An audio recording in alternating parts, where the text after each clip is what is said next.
उर्दू में कहते हैं हयातियाती कीमिया। क्या कहते हैं? हयातियाती कीमिया। It is actually the relationship between biology and chemistry. Bio और केमिस्ट्री के दरमियान जो ताल्लुक़ है उसके मुताले का नाम बायोकेमिस्ट्री है। बायो जो है, बायो असल में ज़िंदगी का मुताला है। किसका मुताला है? जिंदगी का और केमिस्ट्री तो आपको पता है केमिकल्स का मुताला है। तो इन केमिकल्स के इंसान की ज़िंदगी पे क्या असरात हैं, क्या फ़वाइद हैं और क्या नुकसानात हैं, इनका मुताला बायोकेमिस्ट्री में किया जाता है। लेकिन देखते हैं कि आपकी बुक में इसके बारे में क्या बताया कि chemistry is the branch of chemistry, biochemistry is the branch of chemistry which deals with the compound of living organisms, plants and animals, their metabolism and synthesis in the living body such as carbohydrates, proteins and fats। अभी पहले यहाँ तक discuss करते हैं। वो कहता है biochemistry chemistry की वो शाख है जिसमें आप जानदारों के मुरक्कबात का मुताला करते हैं और उनके जिस्मों में होने वाले कीमियाई अवामिल का, जिस्म के अंदर जानवरों के या हमारे जिस्म में भी जो कीमियाई अवामिल हो रहे हैं उनको सबको मिला के मेटाबॉलिज्म का नाम दिया जाता है। कल परसों भी मैं पढ़ाते हुए बता रहा था आपको, सही है? क्या कहलाता है? मेटाबॉलिज्म। तो ये बायो केमिकल्स और बायोकेमिकल रिएक्शंस का मुताला है, यानी जानदारों के जिस्मों में जो बायोकेमिकल्स पाए जाते हैं वो सारे केमिकल और बायोकेमिकल रिएक्शन जो हो रहे हैं जिस्मों के अंदर, उन सब का मुताला जो है वो क्या कहलाता है? बायोकेमिस्ट्री कहलाता है। And synthesis in the living body, और जिस्म में जो केमिकल्स बन रहे हैं, जो चीज़ें बन रही हैं या जिस्म जिनको इस्तेमाल कर रहा है, जैसे मिसाल के तौर पे आप खुराक में कार्बोहाइड्रेट्स को इस्तेमाल करते हैं। रोटी आपकी नशास्ता से बनी है। नशास्ता क्या है? कार्बोहाइड्रेट है।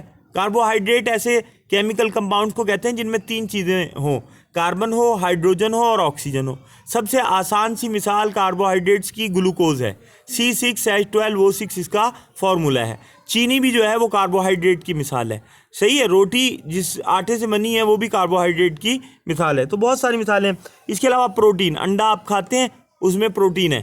प्रोटीन जो है वो चार तरह के, चार एलिमेंट से मिलके बनी है, carbon, hydrogen, oxygen and nitrogen. और अंडे में सल्फर होती है। अंडे में क्या होती है? अब सल्फर क्या है? गंधक, यानी गंधक क्या है? वो जो पीले रंग की जर्दी है वो क्या है? सल्फर होती है। समझ आ रही बात?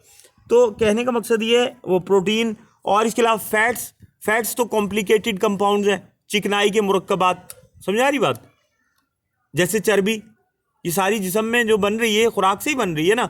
तो वो यही बता रहा है कि इस तमाम का मुताला जो है वो क्या कहलाता है? बायोकेमिस्ट्री कहलाता है।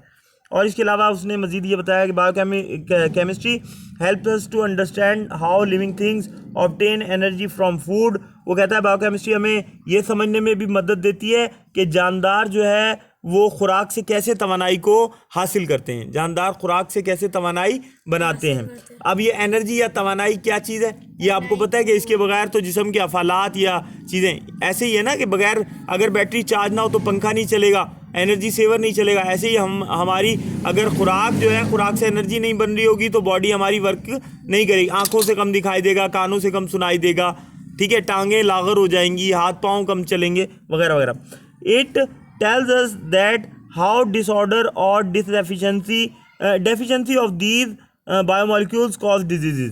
इसके अलावा वो ये कहता है इससे हमें ये भी पता लगता है कि कैसे इन मुख्तलिफ़ किस्म की चीज़ों की कमी की वजह से बायोमोलिक्यूल्स जो है वो यानी मुतासिर होते हैं और बीमारियां पैदा हो जाती हैं।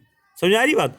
बायोमोलिक्यूल्स जो है of these deficiency of these biomolecules यानी प्रोटीन्स वगैरह की कमी, वाइटामिन की कमी से कैसे बीमारियां लाहक हो जाती हैं। आगे कहता है this branch is useful in medicine, agriculture and food sciences.